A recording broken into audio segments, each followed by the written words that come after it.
So this week there was the release of Final Fantasy VII Remake Intergrade on the Switch 2. But not just the Switch 2. There was also an Xbox version released, and there was a lot of requests for us to cover that. We did actually request the code from Square Enix. We received the Switch 2. We did not receive the Xbox. I had to chase that up at launch. That's why this coverage is late, by the way.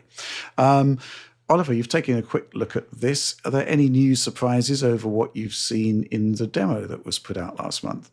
Well, there's one surprise here that I think is kind of interesting, and that lies with the Series S version, and it's texture art. Yes, it's texture art. Because, we did take a look at the demo, and the game was fine there, broadly speaking. But I think one key question for me with the full game was whether it had more of that kind of PS5 Intergrade presentation or more of the kind of PS4 presentation with respect to its texture art. And we've also seen with Switch 2 kind of straddles that line where some of the upgraded assets are PS5 spec, some are PS4 spec. So with Series S, there's kind of a question about that 10 gigabytes of RAM on Series S and its ability to actually hold all those textures resident within memory, if indeed that's a constraint that you would see with this title. But on Series S, somewhat surprisingly, it always seems to use the higher resolution asset. So basically, anytime the PS5 is presenting a higher resolution texture asset than PS4 is presenting, Series S appears to go with that PS5 presentation, basically. The doors are no issue, ground textures are great, signage is fine. And that extends to the Intergrade campaign as well, where PS5 and Series S are always matching. If you go to Switch 2, those same assets look pretty muddy and bad.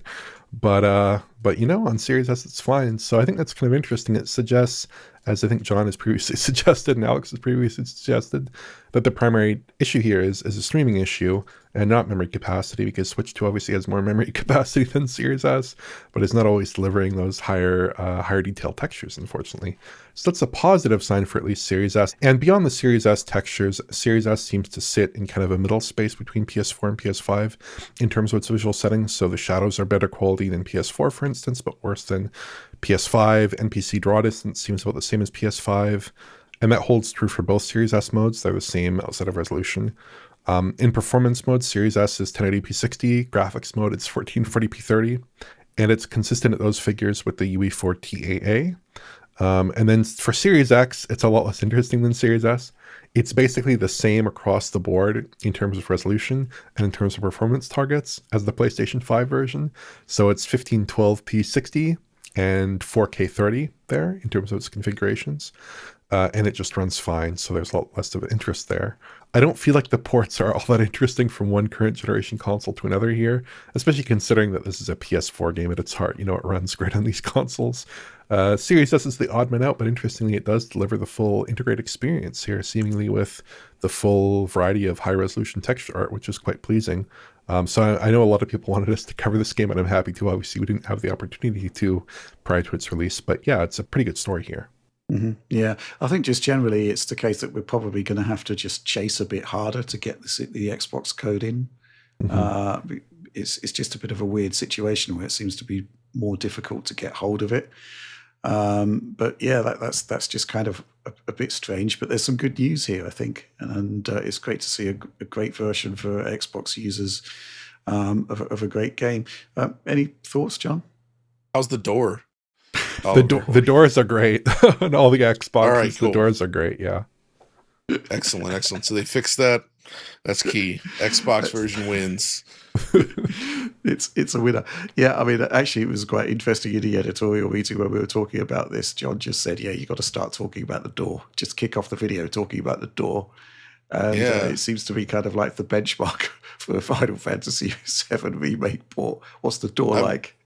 It became such a joke for good reason, because like if it was just a random door somewhere in the city, fine. But like this is the room that you are guided to carefully by Tifa at a key point in the story. You have to see the door. And you're just like, why is this so bad? Like, what happened here? I mean, there's other bad textures in that original version. Like even right outside where you stay, you look at the ground, it's like the game always had like weird mixtures of like high res and low res assets just like jammed right next to each other. And it's still not perfect, but man, that door. It's especially galling because there are two cutscenes that occur right in that sequence when Tifa's bringing you into that room and when you go out of it and see the specters and whatnot for the first time, where the game is literally positioning you right in front of the door. Like you get out of the cutscene and you're just looking at the door. And it's like the so horribly low resolution asset. So the game really is making every opportunity to show you that door texture, and it always looks horrible. So I think it's just very amusing. I know. I just want to know like how that slipped through or why it slipped through. Like what happened? How did they not notice that? We'll never know. More to the point, why was it never fixed? It's still like that, isn't it, Oliver? It's on PS4. It appears to have a totally unchanged presentation, both the door and all the other assets as well in that game that had an obviously low res presentation at launch. They're all in similar state today, unfortunately. But the door, it's become a sort of almost like a meme for Final Fantasy VII Remake at this point. Absolutely bizarre stuff, but it's all good news, right? These new current gen versions are all good, seemingly. We had a great response to the Switch 2 video, which I was really, really happy to see. And I think, credit where it's due. They did a great job on it. Where do you think they're going to go with Rebirth, though, Oliver? Because that's going to be significantly more challenging for Switch 2 and potentially Series S. Yeah, I did take a look at Rebirth on Steam Deck, which seems to be like an okay proxy in some cases for, how the Switch 2 might line up, at least with respect to its graphics performance. And it runs fine there, using some pretty aggressive upscaling settings. I think like 40p upscaled, using the TAAU there, but to 720p. It was running okay there. So I kind of suspect it will work okay. I mean, Rebirth is not a super taxing game. It's also relatively light on the CPU. It's not a game that's like stuttering all over the place on PlayStation 5 or anything.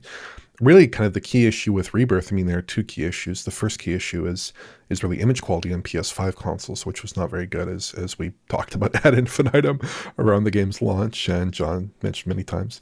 And also just the relatively poor quality of like the probe indirect lighting there, which obviously we discussed in some detail. I don't expect that to be resolved in any capacity on Switch 2. But image quality could be okay, at least because of DLSS light. I just think it's so inexpensive. They could probably get some easy wins there.